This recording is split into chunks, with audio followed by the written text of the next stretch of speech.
Potencian éxitos.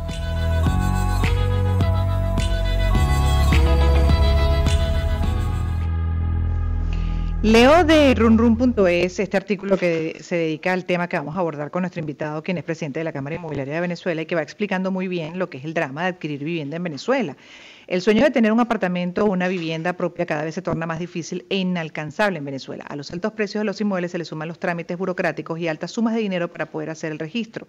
Por ejemplo, citan a quien fue entrevistado, Jaime Rodríguez, pues un testimonio, dice, lo vivió, creía que lo más difícil de tener un apartamento era reunir el dinero, pero no contaba y ni siquiera estaba al tanto del viacrucis que tenía que enfrentar para cumplir su meta. Llegó el primer obstáculo, cómo hacer para pagarle a los propietarios del apartamento que se encontraban en Chile desde hace más de 5 años. En Venezuela es complicado, por no decir casi que imposible, hacer un pago en divisas a través de canales electrónicos, lo que obligó a Jaime a recurrir a un operador cambiario que aceptaba el dinero en efectivo y hace transferencia vía CEL, pero con una tasa de interés de 3%. Vayan sumando. Al monto del apartamento se le sumaron $600 que no tenía previsto. Luego de haber realizado el pago, Jaime pensó que poner el apartamento a su nombre sería lo más fácil, pero nuevamente se equivocó. La mayor sorpresa que se llevó fue cuando tuvo que pagar el trámite para registrar la compra-venta. De acuerdo con lo establecido en la Ley de Registros y Notarías, los usuarios solo deben pagar como máximo el 2% del precio de compra del inmueble, pero a él le cobraron 4%. El problema está en los registros. Destaca Runrune. Los requisitos para registrar un inmueble son sencillos y fáciles de tramitar. A la hora de hacer el registro se necesita el documento de compra y venta firmado y sellado por un abogado, así como la copia de la cédula y del registro de información fiscal, además de la copia del cheque que demuestre que se hizo el pago correspondiente. La situación varía dependiendo si los propietarios son menores de edad, en caso de matrimonio, divorcio o sucesión. Y el abogado, por ejemplo, Rafael Cárdenas, explicó que realmente el problema de los altos precios en los registros de inmuebles no son las notarías. El problema real está en las oficinas subalternas de registro y con los registros mercantiles, y cuenta que cuando una persona va al registro a hacer la venta de un inmueble, el registrador tiene la potestad, por ley, de determinar cuál es el valor de la propiedad a los fines de los derechos de registro, que son los que se pagan con la planilla bancaria. Entonces, bueno, eso es todo un entramado que vamos a revisar con quien es especialista en este tema, Roberto Horta, presidente de la Cámara Inmobiliaria de Venezuela. Son muchos pasos a seguir y cada paso va sumando complicaciones y además dinero, que cuesta mucho reunir para adquirir una vivienda. ¿Cómo está? Bienvenido, señor Roberto. ¿Me escucha? Reubicando entonces, porque no estaba en línea, pero bueno, sigo leyendo este artículo porque me parece muy bueno, porque está literalmente haciendo una radiografía del problema. En cuanto al abogado citado, Cárdenas cuenta que cuando una persona va al registro a hacer la venta de un inmueble, el registrador tiene la potestad por ley de determinar cuál es el valor de la propiedad, como decía. Como ellos tienen la potestad, explica, y es lo que ha estado pasando los últimos 2 o 3 años, es que le ponen un valor al apartamento con unos precios desproporcionados y cuando se le aplica el porcentaje para determinar el valor de la planilla, arroja un monto totalmente exagerado. El abogado además dijo que en la mayoría de estos casos los abogados y las inmobiliarias entran en una suerte de negociación. Es decir, si el documento sale en $3.000, se negocia y se termina pagando un monto menor, le ponen un valor bajo a la planilla, que son los derechos propiamente legales, los que se pagan en el Banco de Tesorería Nacional, y el otro monto es el que paga bajo cuerda, dice el abogado, y lo tiene acá en este artículo Runrune. Indicó que ese monto que se paga extraoficialmente es en dólares en efectivo y llega directamente a las manos del funcionario del registro. Y justo ahora comentaba esta persona citada que está en un proceso de una venta de un apartamento de un familiar que se fue del país. En el registro empezaron pidiendo $6.000 y logramos bajarlo a $3.000. A un vecino que compró un local en la Rómulo Gallegos le pidieron $25.000 y al final terminó pagando $11.200, comenta el abogado. Pero bueno, esto es parte de una irregularidad que que queremos revisar. Esto no debería ser así, porque lo normal, ¿qué debería ser? Señor Roberto, buenas tardes y bienvenido. Buenas tardes, gracias por la invitación. A usted gracias por estar con nosotros y decía, planteaba justamente lo que estoy leyendo de Runrune, evidencia una anormalidad que toca hablarla, que toca revisarla, analizarla para que se corrija. Entonces, la pregunta es, ¿qué es lo que se debería corregir para que todo funcione como es debido, para que se pague el precio justo de una vivienda y para que este trámite no sea complicado, además teniendo que considerar cosas que no corresponden a la ley? Bueno, la ley de registros y notaría es clara al establecer que por el trámite, por el arancel, para tramitar la compraventa de un inmueble en un registro público del país, el porcentaje máximo es de 2% sobre el precio de venta.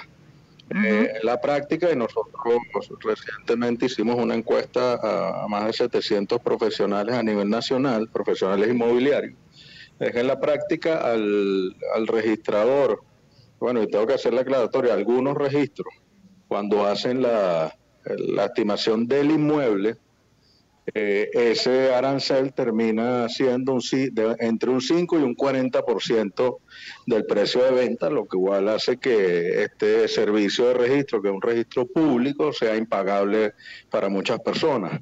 Eso evidentemente trae, bueno, primero es complica la adquisición de viviendas en el país, ya que una familia en la actualidad tiene que, en primer lugar, no cuenta con crédito bancario, lo cual, bueno, es una situación casi exclusiva de Venezuela, porque en todos los países de Latinoamérica hay créditos para adquisición de vivienda, y bueno, una vez que supera el hecho de reunir el dinero para comprar una vivienda, se encuentra con ese arancel excesivamente caro en muchos casos, que hace que muchas familias desistan de la negociación. Y eso, bueno, ¿qué se debe hacer? Bueno, simplemente empezar a tomarse los valores reales del arancel, o sea, hacerlo en base al precio de venta. El registro puede perfectamente tener los valores de mercado, los cuales son públicos, están en los portales de todo el país.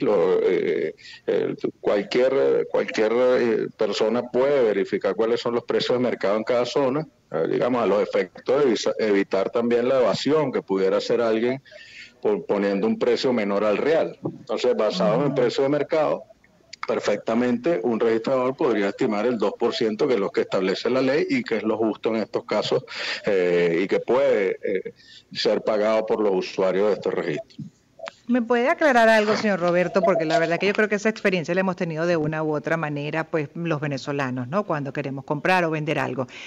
¿Cómo funcionan pues esta parte de la administración pública? Porque a veces uno tiene la percepción que son como entes privados que se manejan por su cuenta, que no hay fiscalización, para el punto de, bueno, tener esa posibilidad de poner, pues jugar con el porcentaje, con la tasa, a discreción y que nada ocurra. ¿Cómo se maneja este pequeño mundo o gran mundo de las notarías, que además puede trancar procesos fundamentales?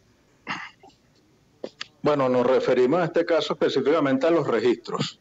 En los registros públicos es donde se da esta situación de los aranceles. Ya las notarías quedan para otro tipo de negociaciones, como alquileres, como opciones de compraventa, promesas bilaterales. En este caso, el órgano que coordina todos los registros y notarías a nivel nacional es el SAREN, que es el Servicio Autónomo de Registros y Notarías, al cual corresponde y al cual, bueno, la coordinación, la fijación de las políticas públicas. Nosotros durante ya varios meses hemos pedido audiencia al director del Servicio de Registro y Notarías, inclusive enviamos una comunicación solicitando una audiencia a la vicepresidenta de la República, ya que este organismo está adscrito a la vicepresidencia de la República y, bueno, lamentablemente no hemos recibido respuesta. Inclusive este tema lo llevamos a unas mesas técnicas que hay en el Ministerio de Vivienda, específicamente las mesas del motor construcción, en la cual nosotros participamos como parte del sector privado. Y bueno, lamentablemente no hemos recibido respuesta a estas solicitudes, bueno, pero seguiremos insistiendo en este tema, porque es un tema que afecta, es un tema social, porque cuando una persona no puede o desiste de una negociación de compraventa de un inmueble por un arancel, bueno, ya se convierte en un tema social que debe ser abordado por las autoridades. Claro, trunca muchos procesos que son parte de la vida de cada venezolano, importantes a considerar, y ya que estamos en esa lucha contra la corrupción, desde el Poder Ejecutivo, Poder Judicial, en fin, está todo, pues se supone que esa administración alineada a mejorar los procesos y a acabar con la corrupción que mucho daño hace, tomando además las palabras que, por ejemplo, pronunciaron justamente a propósito de una reunión que hubo sobre este tema, la presidenta de Consejo de Comercio, Tiziana Polecel, junto con los presidentes de la Cámara Venezolana de la Construcción, Enrique Madureri, usted que estuvo también presente, el de la Cámara de Comercio y Servicios de Caracas, Leonardo Palacios, que denunciaron que la situación en los registros de notaría se traduce en una puerta abierta a la informalidad y la corrupción. Entonces, esa frase me parece que es importante para destacar además dentro de esa lucha que hay contra la corrupción, cuando es que se le va a poner la cascabel a ese gato, porque tiene rato esto ocurriendo, o me equivoco. Yo creo que esto ha sido parte de una situación muchas veces denunciada y que no se corrige. Ese dinero que se recoge por ese concepto, por ejemplo, de aranceles, señor Horta, se supone que va, ¿no? Es parte de ese dinero que se recoge de la población para devolverlo en servicio, en obra a esa misma población, ¿cierto? Bueno, los registros públicos son oficinas autónomas. Si vamos unos años atrás, cada servicio de registro y notaría tenía una administración autónoma. Después, hace cerca, estimo yo, unos 15 años atrás, se centralizó la recaudación de los impuestos en el Fisco Nacional. Y bueno, lo ideal es que ese dinero en primer lugar sirva para mantener operativa la oficina pública. Lo que nosotros consideramos es que ese dinero, primero, no puede ser excesivo el cobro, porque ratifico, es un servicio público, un servicio donde cualquier usuario, cualquier venezolano debería acceder sin mayor problema, por supuesto, pagando los aranceles necesarios para que ese servicio público funcione, pero no como en algunos casos estamos viendo que se tranca la negociación, la gente tiene que desistir de la compra de la vivienda al no poder pagar este servicio. Entonces, sí, nosotros el tema de si hay alguna situación irregular en cuanto a alguna operación, bueno, no conocemos en la Fiscalía que haya una denuncia formal contra un funcionario de un registro, pero, bueno, sí, evidentemente algunas personas han denunciado temas de corrupción, del cual nosotros no conocemos un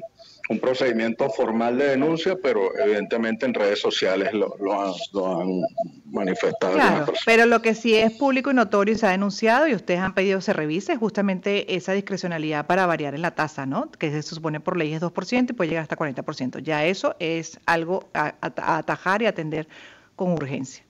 Sí, eso es indiscutible. Nosotros, bueno, cualquier persona bueno, muchos usuarios han calculado sus planillas, las que llaman PV, que es la planilla única bancaria donde se paga el servicio. Evidentemente ahí, cruzando esa información con el precio que se puso en el documento, evidentemente se puede ver el cobro excesivo de ese arancel. Ahí sí no hay duda alguna que se está dando esa situación, y bueno, lo que pedimos es una reconsideración, un llamado, y hacemos un llamado a los registros públicos a que, bueno, revisen la política de cálculo, que se escuche también, porque muchos usuarios han hecho la solicitud de reconsideración del arancel, y en algunos casos sí tenemos noticias que se ha reconsiderado y se ha bajado a lo que establece la ley de registro y notaría. Y bueno, no es un tema legal de una ley, sino es simplemente un tema de una política pública que tiene que ser revisada y corregida en beneficio de la población. Claro, porque al final ahí bueno, algunos casos ni siquiera avanzan, en otros que sí avanzan, pues ahí también lo que es parte corresponde además a esos deberes de quienes están en la administración pública, a dar cuentas de ese dinero que se recoge por ese concepto, que se supone que debe ir, ¿no?, a esas políticas públicas eficientes para atender a la misma población. En fin, es parte de una cadena que hay que revisar dentro de esa lucha contra la corrupción que se viene emprendiendo desde hace cierto tiempo, desde el Poder incluso Ejecutivo. Así que bueno, y con el Poder Judicial, el Poder Moral. Gracias por haber estado con nosotros, señor Roberto. Quedó pendiente de hablar de las notarías también, porque por ahí muchos trámites se hacen, son trámites esenciales y lo que se necesita es una administración pública eficiente, empática, coherente y dentro de un marco, obviamente, de valores esenciales para el desarrollo de un país. Gracias por haber estado con nosotros, quien es presidente de la Cámara Inmobiliaria de Venezuela. Voy a hacer publicidad para luego ya enlazar con nuestro siguiente invitado, que va a hablar de los 100 días de Lula da Silva en Brasil. Pero antes quiero mencionarles